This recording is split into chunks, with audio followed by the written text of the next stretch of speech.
Malgré les controverses que l'utilisation des drones suscite parfois, leur vente explose. Israël est le premier pays exportateur au monde de ces avions télécommandés. La compagnie israélienne Aeronautics nous montre le produit qu'elle vend le plus.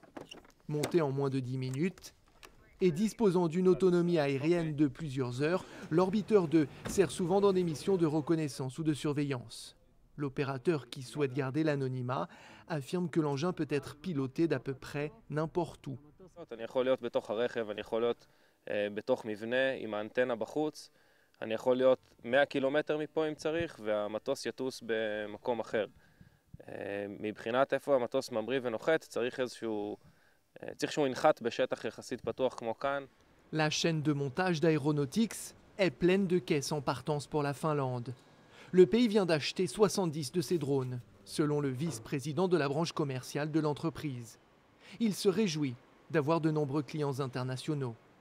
The world is using more and more UAVs for homeland security purposes, for military purposes, for civil purposes.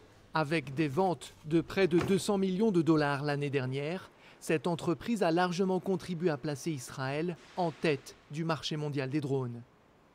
Daniel Schrar décrypte ce qu'il estime être les raisons de ce succès. And we accumulated, unfortunately, because of our environment, so many hours of experience of UAV operating.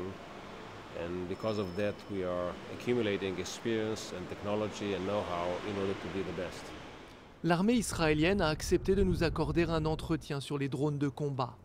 Par contre, nous sommes priés de ne pas montrer le visage du capitaine qui nous parle et ne sommes pas autorisés à filmer les drones qu'il pilote. Il affirme que si l'État hébreu a développé ces appareils télécommandés depuis 40 ans, c'est pour minimiser les dommages collatéraux lors de ces opérations.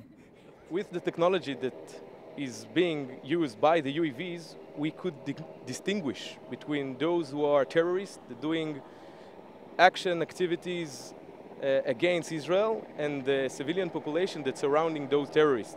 Le capitaine N n'est pas le seul à penser que les avions télécommandés sont l'avenir de la guerre. C'est probablement pour cette raison que dans l'État hébreu, c'est le ministère de la Défense qui a le dernier mot concernant l'autorisation des ventes de drones.